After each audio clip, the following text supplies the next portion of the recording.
को बुलाएं। अस्सलाम वालेकुम डॉक्टर साहिबा। वालेकुम सलाम।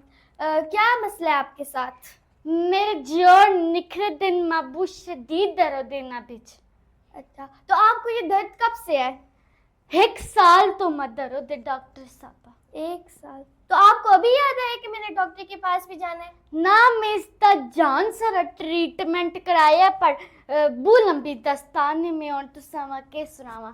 नहीं, आपको मुझे अपनी हिस्ट्री सुनानी पड़ेगी बीमारी की, तभी मुझे पता चलेगा कि आपको क्यों दर्द है जोड़ों में। जी तो चलो शुरू कर दे हकीम तो सानिया। जी, तो पहले मैं हकीम कोल गई हाँ। हकीम मैं निकी निकी पुर्जियां दित्तियां ते ओ मैं कार किन के गई हाँ ते मैं सट छुड़ियां। आपने क्यों फेंकी? अगर आप लेकर आई थी तो आपको लेनी भी चाहिए थी। ओ जदों मैं दवाई किन्ने वास्ते एक पुर्जी खोलिए उस बिच चूरन निकला है। मैं है अगर चूरन ही है ते मैं तो दुकाना तो 10 रुपया दे 10 चूरन किन के खा छुड़ा वहाँ, इस वजह तो मैं सट छुड़ा। आप बिल्कुल पागल है। वो चूरन नहीं होता, वो फक्की होती है। चूरन की तरह ही होती है, चूरन की जैसी डब्बी में होती है, लेकिन वो फक्की होती है। बस और मैं सट छुड़ियां नहीं थी ये और मैं क्या करा। अच्छा, तो फिर आप किसी और के पास भी गई हैं इलाज करवाने? हाँ फिर वो नहीं होता होम्योपैथिक कोल में गई हाँ। मैं किसी दसा फीस नहीं किंदा ते मैं उस कोल गई हाँ। मैं है शुक्र है कोई अल्लाह दा बंदा है जब भी है वो जिरा बंदियां ते रहम करदा, फीस नहीं किंदा। मैं उस कोल गई हाँ ते अगो उस मारा चेकअप किया। आखते बाजी आपको कोई मसला नहीं है, आप बिल्कुल ठीक है।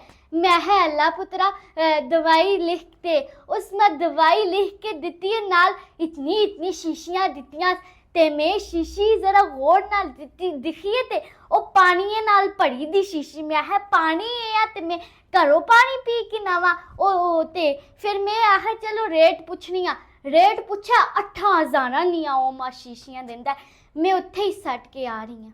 माँ जी, पहले आप अपना दिमाग का इलाज करवाएं, फिर मेरे पास आना घुटनों का इलाज करवाने के लिए। हैं माँ जी किस्सा है, दिखने विच में जरा बुढ़ी लग रही है पर मैं जवान मैं आपी माँ जी ना ही हूँ। आप जवान है तो मैं बुढ़ी हूँ? जी जी। अच्छा, फिर बताएं मुझे कि आप फिर किसी के पास गई हैं इलाज करवाने? हाँ मैं गई हाँ फिर पीर बाबे कोल गई हाँ।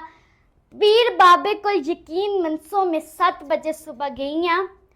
शामी मेरा जुल के नंबर आया है। मैं जो तो देखा इतनी लंबी लाइन लगी थी। मैं आए ते बड़ा कामिल पीर बाबा है, बड़ा पोचेदा पीर बाबा है। इस कोल ते इतनी दुनिया है। जदों मेरा नंबर आया ते पीर बाबे में दिखाया ते उस अपनी टंगा ते जरा कमल सटी दी। मेरे नाल एक बाजी बैठे थे बुढ़ी जी ते मैं है मासी गल सुनियो ए पीर बाबे सुन अपनी टंगा ते कमल क्यों सटी दिया है तुदा नहीं पता? मैं है सच बिच मैं बिल्कुल भी नहीं पता। अहे पीर बाबे दिया ते टंगा ही नहीं। मैं असाइयां रोवा में उत्थे नसियां। मैं है पीर बाबे दिया आपियां टंगा नहीं मां के दम पासी मैं उठो भी नसियां। आप लोग 2 मिनट जरा नंबर देखिए किसका नंबर है? आपके बेटे का नंबर है। बेटा हाँ मेरे पुत्र दा। हेलो हाँ मैं अच्छी मैं डॉक्टर को लाई दिया। हाँ बस मैं अच्छी हाँ, मस्ती ना करियो ते रोटी खाई छुड़ियो। हाँ मैं अच्छी हाँ ठीक है। ये मेरा पुत्र है पूछना है। आप जैसे लोगों की वजह से ना हर जगह पे फ्रॉडी बैठे हुए होते हैं। वो सुना है मैंने, होते हैं ना वो ठीक ही कहते हैं, लालचिया दे पिंड में ठग भुखे नहीं मरदे। हाँ जी। तो आप फिर किसी के पास गई हैं इलाज करवाने के लिए? गई असियां ना फिर DHQ विच उत्थे उन्हें मेरा चेकअप किया। उन्हें आखिया आंटी आप तो बिल्कुल ठीक है। मैं ही ठीक हाँ तो फिर हुण मैं घड़ियाँ जुलनी हाँ। अहे नहीं दवाइयाँ लिख देती हूँ आपको मैंने। मैं ओ डॉक्टर जी तेरे नालों ही आखती दवाइयाँ लिख लेती हूँ मैं आपको। मैं है लिख के दे इतनी लंबी आख ठीक है आप और इतनी लंबी पर्ची उसमें दवाइयाँ दी लिख के देती है।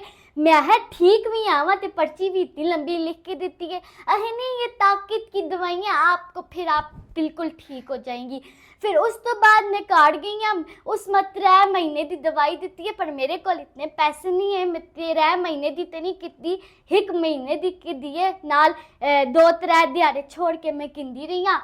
ते फिर 3 महीने पूरे हुए तो फिर मैं गई हाँ उस कोल ते फिर मैं बिल्कुल भी आराम नहीं आया। फिर उस तो बाद उसमें कम्प्लेक्स बिच भेजा। अच्छा, अगर आप ऐसे मतलब 2-2 दिन छोड़ के दवाइयाँ लेंगी, कभी चूरन समझ के फेंक देंगी, कभी वैसे ही फेंक देंगी, तो आप ऐसे कभी भी ठीक नहीं होंगी। आपको ज़रूर दवाइयाँ लेनी चाहिए। किन्नी आ फिर मैं कम्प्लेक्स बिच गई हाँ ते उथे मां उन्हें MRI लिख के दी है, MRI कराई है, आखिर आपकी नसें बिल्कुल ठीक है। मैं है मेरी नसें ठीक है, फिर मैं जा रही हूँ। फिर उस भी मां इतनी लंबी पर्ची दवाइयाँ दी लिख के दी है, ओ मैं 3 महीने किंदी नहीं है, मां बिल्कुल भी आराम नहीं आया।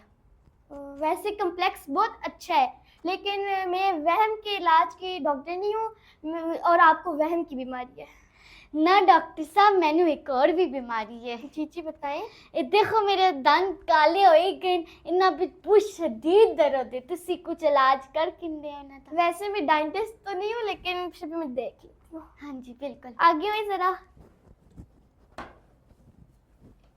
मुंह खोले ना। आय अल्लाह, तू तो मारना चाहनी है, तू तो मेरी जान कितना चाहनी है। आपसे आगे है ना, मैं आपके दांत देख और तू दंदा का नाक किदा में सोटी से नहीं, बिच मैं मार कुछ नहीं सकती। करती, आप सोटी नीचे रख के, मैं कुछ नहीं करती। आप तू ते मेरी जान कितना चाहनी है, तू मेरी जान कितना चाहनी है, के जी डॉक्टर है तू, दवाई लिख के दे मैं झुला। वैसे मैं आपको सिर्फ पैनाडॉल लिख के दूंगी। हैं दिखने विच में बुढ़ी लग रही है, एवं में 5 जमाता पढ़ी दियां। पैनाडॉल मा पता सिरे दे दर्दे वास्ते होंदी है, जोड़ां दे दर्दे वास्ते नहीं होंदी धीए, इतनी भी मैं नलायक ना। आपके सर के अंदर क्या है?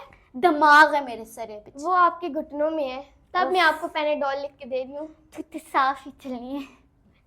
तो अच्छा ठीक है, पैनाडॉल टाइम से ले लेना, और ठीक है, कंजूसी नहीं करना। अच्छा ठीक है, मैं चक इंसान, बस तू मैं लिख के चा दे। बस मैं आपको लिख के देती हूँ, और मैं आपको ना एक टूथपेस्ट पे लिख के देती हूँ ना, तो फिर आप उससे रोज ब्रश कर लेना। ठीक है।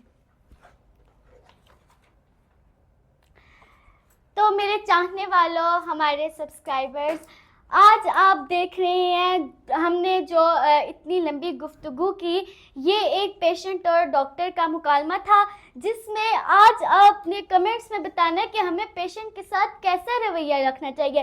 पेशेंट इतनी सी बीमारी लेकर आता है डॉक्टर के पास, और डॉक्टर उसको कभी टेस्ट कभी दवाइयाँ दे देकर इतनी लंबी वो उनकी बीमारी बन जाती है कि वो लास्ट स्टेज पे पहुंच जाते हैं। आपने कमेंट्स में लाजमी बताना है कि हमें पेशेंट के साथ कैसा रवैया रखना चाहिए, और मेरी वीडियो के आपने सब्सक्राइब लाजमी करना है और शेयर भी लाजमी करना है। अल्लाह हाफ़िज़।